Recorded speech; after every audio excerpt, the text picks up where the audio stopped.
avec le Saint-Esprit.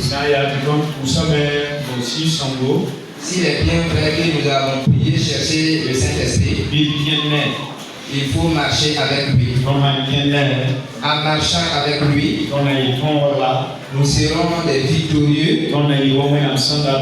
Nous serons comme le vouloir de Dieu. Au nom de Jésus. On va lire dans Galates 5, 16.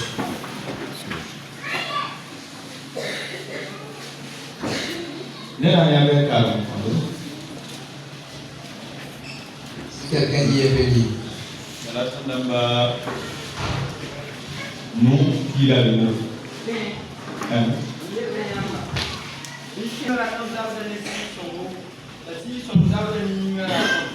La banque de Kawa, Altiam, Kasema, Niam Sundaki, si son sang, un tête Yamba, Niam Sabekon,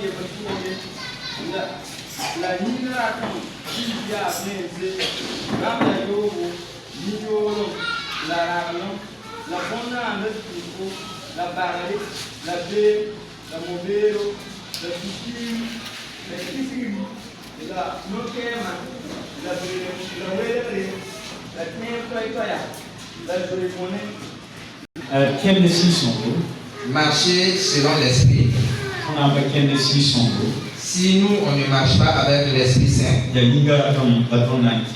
ce sont les désirs charnels que nous allons marcher avec.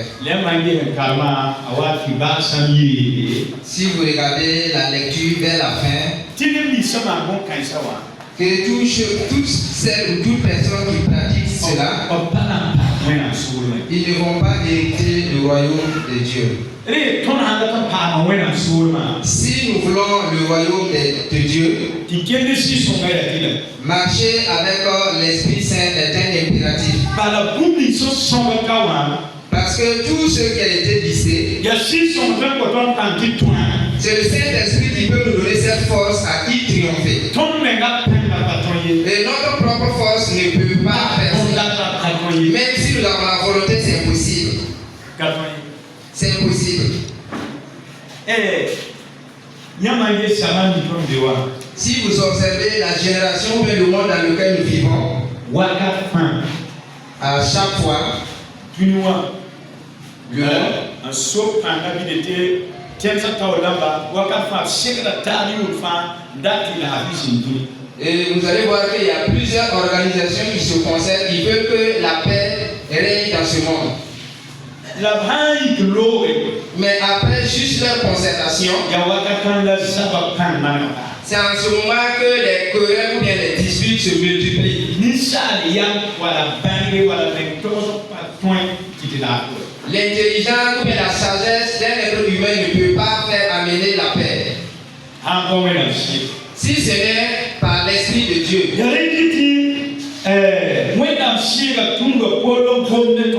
C'est pourquoi l'Esprit de Dieu a passé par Paul pour nous parler. Si nous voulons voir le royaume de Dieu, marchons avec l'Esprit Saint.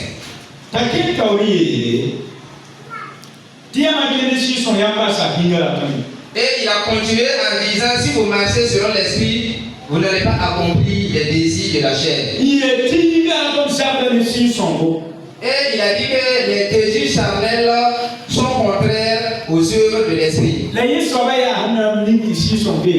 Mais ça, c'est quand il va se trouver que le Saint-Esprit est en vous.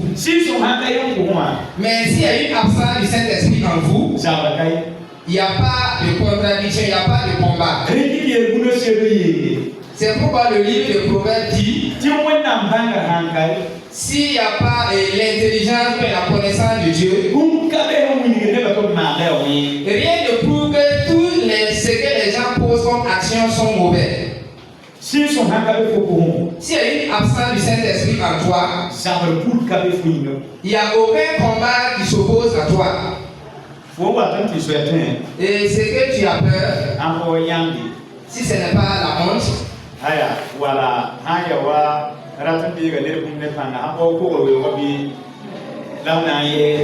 si c'est, ou bien si je veux prendre une chose par la force, si ce n'est pas par crainte du nom pour le héros. Ce que tu veux, tu le fais sans problème. Mais si le Saint-Esprit est en toi, il dit dans ton cœur, telle action que tu poses n'est pas l'œuvre d'un chrétien. Ne le fais point.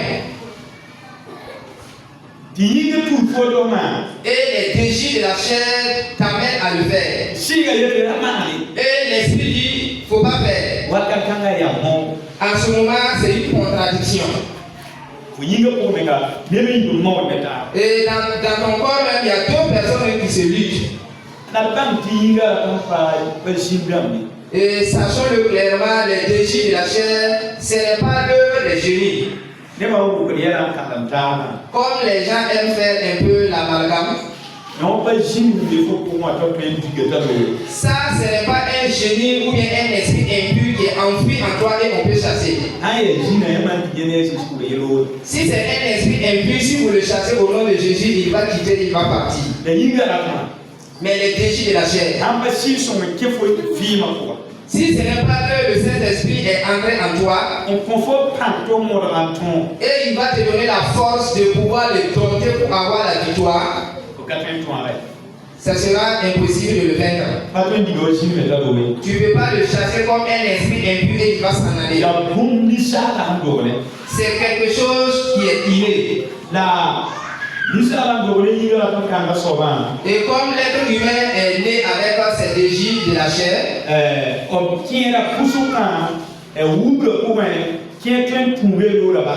et la majorité des cas, c'est à travers l'éducation que les choses malsaines peuvent partir.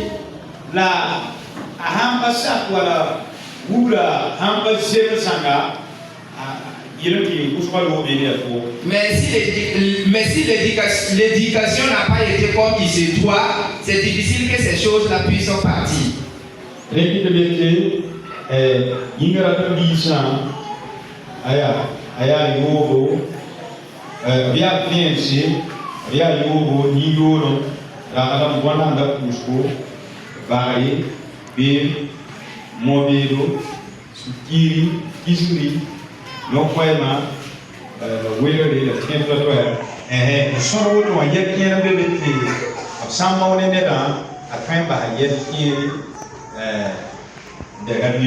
Donc, on a cité les œuvres de la chair qui sont manifestes à travers l'impudicité, l'impureté, la dissolution, l'idolâtrie, la magie, les inimitiés, les querelles, les jalousies, les animosités, les disputes, les divisions, les sectes. Donc, à travers l'éducation, beaucoup peuvent laisser certaines choses qu'on a citées. Mais il y a d'autres choses, si ce n'est pas avec l'aide du Saint-Esprit, c'est difficile. Mais si le Saint-Esprit est avec nous, nous n'allons pas vivre dans l'impudicité. Nous n'allons pas vivre dans l'impureté.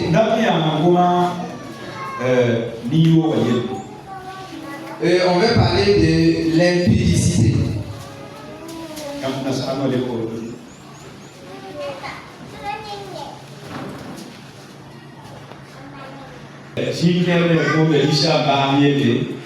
Et dans certains cas, on parle des hommes qui sont entre griffes des chiens.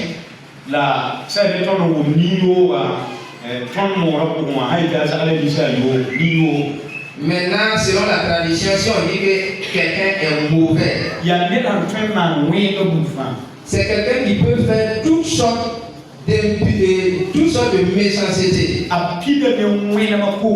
Il est rempli de méchanceté en lui. Mais il ne peut pas changer. Lui, son vouloir, c'est de détruire. Quelqu'un qui est mauvais, il peut faire de telle sorte qu'un père et son fils se divisent.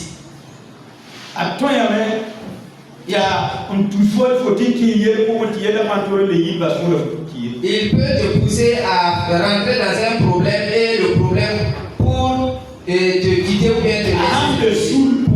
Si tu es dans une structure et la structure ne peut pas vivre en paix, Il amène beaucoup de choses, le trouble et la mésentente. À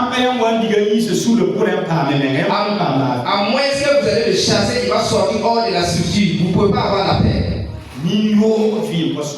La vie de quelqu'un qui est rempli de méchanceté n'est pas bien. Mais si quelqu'un a reçu le Saint-Esprit, l'esprit qui est saint, parce qu'il y a des esprits également qui ne sont pas bons. Et les gens possèdent cet esprit pour travailler comme si c'est le Saint-Esprit, et pourtant ce n'est pas ça. Parce que l'esprit qui est bon ne cherche pas à détruire. Le bon esprit cherche à une communion, à une fraternité. Mais si vous avez le bon, votre vie peut être vraiment agréable.